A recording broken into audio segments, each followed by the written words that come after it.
भारत का गलत नक्शा दिखाने को लेकर नेपाल एयरलाइंस एक बड़े विवाद में घिर गई। मामला तब शुरू हुआ जब एयरलाइन ने अपने सोशल मीडिया प्लेटफॉर्म पर नेटवर्क मैप शेयर किया, जिसमें केंद्र शासित प्रदेश जम्मू कश्मीर और लद्दाख को पाकिस्तान का हिस्सा दिखा दिया गया। यह पोस्ट सामने आते ही सोशल मीडिया पर तेजी से वायरल हो गया और भारत में तीखी प्रतिक्रिया देखने को मिली।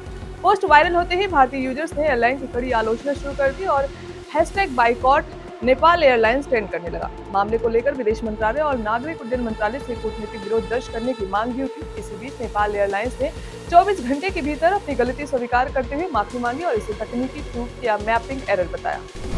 अमेरिका और ईरान के बीच जारी पीस टॉक और बढ़ते तनाव के बीच अमेरिकी राष्ट्रपति ट्रंप ने बड़ा बयान देकर नया राजनीतिक संदेश दे दिया है। ट्रंप ने साफ कहा है कि वह पाकिस्तान की यात्रा सिर्फ एक कागज का टुकड़ा देखने के लिए 18 घंटे की लंबी उड़ान नहीं भर सकते।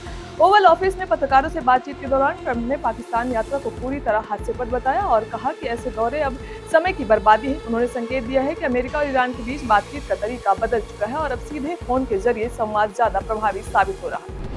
अमेरिका और इजराइल के साथ बढ़ते तनाव के बीच ईरान ने एक बार फिर बड़ा और बेहद सख्त बयान देकर दुनिया को ध्यान खींच लिया है।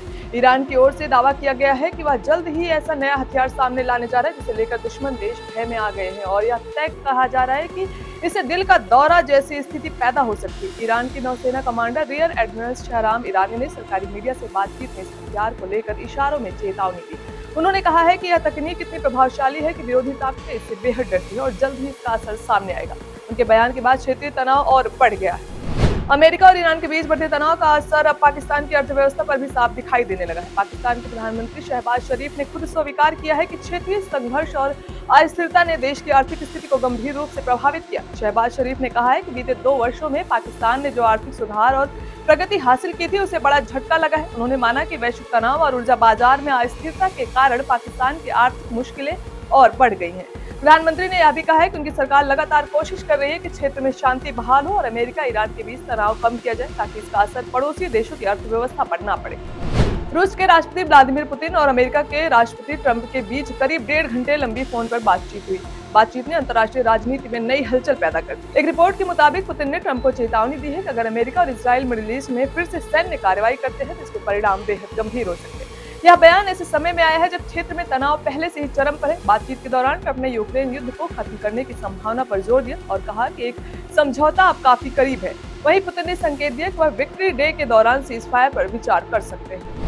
ईरान को लेकर अंतर्राष्ट्रीय स्तर पर बड़ा विवाद सामने आया है। यूएन की रिपोर्ट में दावा किया गया है कि अमेरिका और इजराइल के साथ बढ़ते तनाव के बीच से ईरान ने अब तक 21 लोगों को फांसी की सजा दे दी है। 4000 से अधिक लोगों को गिरफ्तार किया है। रिपोर्ट के मुताबिक ये कार्रवाई 28 फरवरी के बाद तेज हुई जब क्षेत्र में सैन्य तनाव और संघर्ष बढ़ा। ब्रिटेन की राजधानी लंदन के गोल्डर्स ग्रीन इलाके में चाकूबाजी की गंभीर घटना सामने आई है। इस हमले में कम से कम 2 लोग घायल हो गए हैं जिनका इलाज जारी है। घटना के बाद इलाके में हड़कंप मच गया।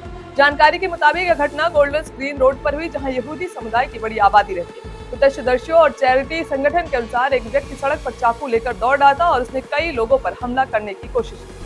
पाकिस्तान ने अपनी फतेह 2 मिसाइल प्रणाली का सफल परीक्षण कर सैन्य क्षमता को लेकर बड़ा दावा किया है। पाकिस्तानी सेना के अनुसार इस मिसाइल को आर्मी रॉकेट फोर्स ने परीक्षण के दौरान लॉन्च किया है और सभी तकनीकी मानकों की जांच की गई। सेना के बयान में बताया गया है कि यह परीक्षण मुख्य रूप से तकनीकी दक्षता और ऑपरेशनल तैयारी को परखने के लिए किया गया था।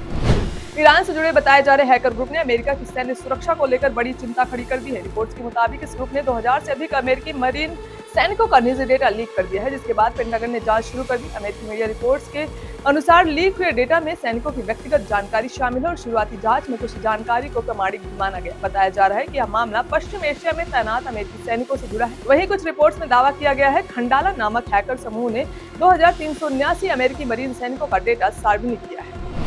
अमेरिका और ईरान के बीच जारी तनाव एक बार फिर खतरनाक मोड़ पर पहुंचता दिख रहा है। नए शांति प्रस्ताव की चर्चा के बीच अमेरिकी राष्ट्रपति ट्रंप ने ईरान को कड़ा संदेश देते हुए खुली धमकी दी है। रिपोर्ट्स के मुताबिक ट्रंप ने कहा है कि ईरान को किसी भी हाल में गलत कदम नहीं उठाना चाहिए वरना उसके गंभीर परिणाम होंगे। यह बयान ऐसे समय में आया है जब हॉर्मुज़ स्ट्रेट को लेकर दोनों देशों के बीच तनाव लगातार बढ़ रहा है। इसी बीच ईरान के विदेश मंत्री अब्बास अरगची एक बार फिर पाकिस्तान पहुंचे हैं जिससे क्षेत्रीय कूटनीतिक हलचल और तेज हो गई है।